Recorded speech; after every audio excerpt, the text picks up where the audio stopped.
Assalamualaikum warahmatullahi wabarakatuh. Perkenalkan, nama saya Nurul Hafiatus Soleha, NIM 19072110039. Di sini saya akan menjelaskan pengertian komunikasi pemasaran terintegrasi. Pengertian komunikasi pemasaran terintegrasi. Menurut Kotler dan Armstrong 2004, komunikasi pemasaran terpadu adalah konsep di mana suatu perusahaan mengintegrasikan dan mengkoordinasikan saluran komunikasi untuk mengirim pesan yang jelas, konsisten, dan meyakinkan yang berkenaan dengan perusahaan dan produknya. Integrated Marketing Communication (IMC) adalah koordinasi dan integrasi dari semua alat pemasaran komunikasi, alat dan sumber di suatu perusahaan yang dirancang untuk memaksimalkan dampak pada pelanggan dan pengguna akhir lain dengan biaya minimal. Komunikasi pemasaran terpadu yaitu memanfaatkan beragam elemen baruan komunikasi yang berbeda-beda agar tercipta koherensi yang saling mendukung. Integrated Marketing Communication (IMC) adalah proses pengembangan implementasi berbagai bentuk program komunikasi persuasif kepada pelanggan dan calon pelanggan secara berkelanjutan. Yang selanjutnya adalah media sosial. Media sosial adalah media online yang menduduki interaksi sosial. Media sosial menggunakan teknologi berbasis web yang mengubah komunikasi menjadi dialog interaktif. Berbagai jenis situs media sosial populer saat ini adalah Instagram, Twitter, Facebook, TikTok, hingga YouTube. Definisi lain dari media sosial juga dijelaskan oleh Van Dijk yang mengungkapkan bahwa media sosial adalah platform media yang memfokuskan pada eksistensi pengguna yang memfasilitasi mereka dalam berbagai maupun berkolaborasi. Maka dari itu, media sosial dapat dilihat sebagai fasilitator online yang menguatkan hubungan antara pengguna sekaligus sebagai sebuah ikatan sosial. Yang selanjutnya adalah fungsi dari media sosial. Setelah mengetahui tentang pengertian media sosial, kamu juga perlu mengetahui fungsi media sosial itu sendiri, yaitu sebagai berikut. Media sosial adalah media yang didesain untuk memperluas interaksi sosial manusia menggunakan internet dan teknologi web. Media sosial berhasil mentransformasi praktik komunikasi searah media siaran dari satu institusi media ke banyak audiens one to many menjadi praktik komunikasi dialogis antara banyak audiens many to many. Media sosial mendukung demokratisasi pengetahuan dan informasi, mentransformasi. Sekian yang bisa saya sampaikan, kurang lebihnya maaf. Wassalamualaikum warahmatullahi wabarakatuh. Assalamualaikum warahmatullahi wabarakatuh. Perkenalkan, nama saya Suli Setiawati, NIM 190721100100173. Baik, di sini saya akan menjelaskan materi tentang bauran komunikasi pemasaran terintegrasi. A. Bauran promosi ialah promotion mix, biasa disebut bauran komunikasi pemasaran atau marketing communication mix. Terhadap perusahaan merupakan panduan spesifik iklan, promosi, penjualan, hubungan masyarakat, penjualan personal, dan sarana pemasaran langsung yang digunakan perusahaan untuk membangun hubungan kepada para pelanggannya. Definisi utama sarana promosi meliputi 1. Periklanan, advertising, sebuah sarana terbayar dari presentasi non-pribadi dan promosi ide barang atau jasa dengan sponsor tertentu. Yang kedua, promosi penjualan, sales promotion, insentif jangka pendek untuk mendorong pembelian atau penjualan produk dan jasa. Yang ketiga, hubungan masyarakat atau public relation, upaya untuk membangun hubungan baik dengan berbagai kalangan, terutama di daerah yang ingin kita pasarkan. Yang keempat, penjualan personal atau personal selling, komunikasi antar pribadi oleh wiraniaga perusahaan. Yang kelima, pemasaran langsung atau direct marketing, hubungan langsung dengan konsumen individual. Yang selanjutnya, B. Komunikasi pemasaran terintegrasi. 1. Ruang lingkup komunikasi pemasaran baru. Ketika pasar media telah terfragmentasi, pemasar menjauhi pemasaran media. Selanjutnya, mereka mengembangkan program pemasaran terfokus yang dirancang untuk membangun hubungan yang lebih erat dengan pelanggan dalam pasar mikro yang didefinisikan secara sempit. Perkembangan pesat dalam teknologi informasi mempercepat pergerakan menuju pemasaran terfragmentasi. Yang kedua, perubahan model komunikasi pemasaran.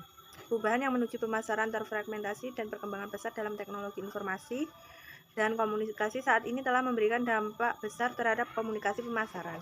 Yang ketiga, kebutuhan akan komunikasi pemasaran terintegrasi. Perubahan menuju bauran pendekatan media dan komunikasi yang lebih kaya memberikan masalah bagi pemasar. Dalam pemikiran konsumen, pesan melalui beragam media dan promosi merupakan pesan tunggal tentang perusahaan. Mungkin itu saja yang dapat saya sampaikan, kurang lebihnya mohon maaf. Wassalamualaikum warahmatullahi wabarakatuh. Assalamualaikum warahmatullahi wabarakatuh. Perkenalkan, nama saya Ananda Mega Pratiwi, NIM 1907211000028. Di sini saya akan menjelaskan mengenai proses komunikasi pemasaran. Proses komunikasi pemasaran merupakan sebuah cara untuk menyampaikan informasi mengenai sebuah produk yang dipasarkan kepada orang-orang yang telah dijadikan target pasar. Dengan kata lain, tujuan komunikasi pemasaran yaitu untuk menciptakan terjadinya jual beli sebuah produk, barang, atau jasa. Produk komunikasi pemasaran juga dapat diartikan sebagai sarana atau cara untuk melakukan pendekatan secara persuasif oleh produsen kepada pihak disebut sebagai konsumen untuk mengembangkan area pasar dari sebuah produk yang dihasilkan oleh produsen serta untuk menciptakan loyalitas konsumen. Teori komunikasi pemasaran. Proses komunikasi pemasaran dapat dilakukan dengan menggunakan elemen komunikasi pemasaran seperti: 1. Menggunakan iklan sebagai bagian dari promosi penjualan. Yang kedua, yaitu menjalin hubungan dengan konsumen sebagai pembeli produk. Yang ketiga, pemasaran langsung seperti mendatangi konsumen. Yang keempat, pemasaran interaktif dengan menggunakan saluran komunikasi seperti telepon. Yang kelima, yaitu pemasaran dari mulut ke mulut serta penjualan personal. Sekian penjelasan dari saya, kurang lebihnya mohon maaf. Wassalamualaikum warahmatullahi wabarakatuh. Assalamualaikum warahmatullahi taala wabarakatuh. Saya Faradila Sandi, NIM 19072110024, kelas 5D, Prodi Ekonomi Syariah. Di sini saya akan menjelaskan tentang beberapa strategi komunikasi pemasaran terintegrasi. Dalam strategi komunikasi pemasaran ini tidak hanya sebagai alat untuk menjalankan kontrak hubungan dengan para calon konsumen ataupun konsumen. Strategi komunikasi pemasaran ini dapat digunakan pula sebagai alat untuk menanggung, dapat berhubungan dengan pihak yang memiliki urusan penting pada suatu produk yang nantinya akan dipasarkan. Dan dijelaskan pula bahwa komunikasi pemasaran terintegritas merupakan proses pengembangan serta pelaksanaan maupun penerapan segala macam bentuk program komunikasi persuasif atau yang menjadikan yakin pada pelanggan secara berkesinambungan. Untuk itu diperlukan adanya sebuah strategi komunikasi pemasaran yang baik untuk menjalankan sebuah produk atau pemasaran yang baik. Berikut beberapa strategi komunikasi yang akan dipaparkan. Yang pertama, di sini terdapat sebuah strategi pesanan. Dalam hal strategi pesanan ini, manajemen mencari sebuah minat masyarakat, daya tarik para calon konsumen, tema maupun ide yang berhubungan dengan memposisikan sebuah merek, serta untuk membantu menentukan titik kesamaannya, harga ataupun nilai, serta dipantang pula titik perbedaannya. Dan yang selanjutnya, yang kedua adalah strategi kreativitas. Dijelaskan bahwa dalam strategi kreativitas ini, bahwa pengaruh strategi komunikasi pemasaran bergantung pada bagaimana caranya sebuah pesan yang diungkapkan, serta isi pesan itu sendiri. Bila mana komunikasi tidak berjalan secara efektif atau tidak berjalan secara baik, maka suatu pesan yang disampaikan bisa saja disalahgunakan, atau pesan yang disampaikan atau diungkapkan dengan tidak baik ataupun buruk. Dan untuk yang ketiga adalah strategi mempengaruhi. Strategi mempengaruhi atau pas strategi untuk mempengaruhi orang ketiga, untuk mendukung atau mendorong masyarakat di luaran sana untuk membeli maupun tidak produk ataupun jasa perusahaan. Dan yang terakhir, yang keempat adalah strategi menarik. Dan untuk strategi yang terakhir ini yakni strategi menarik.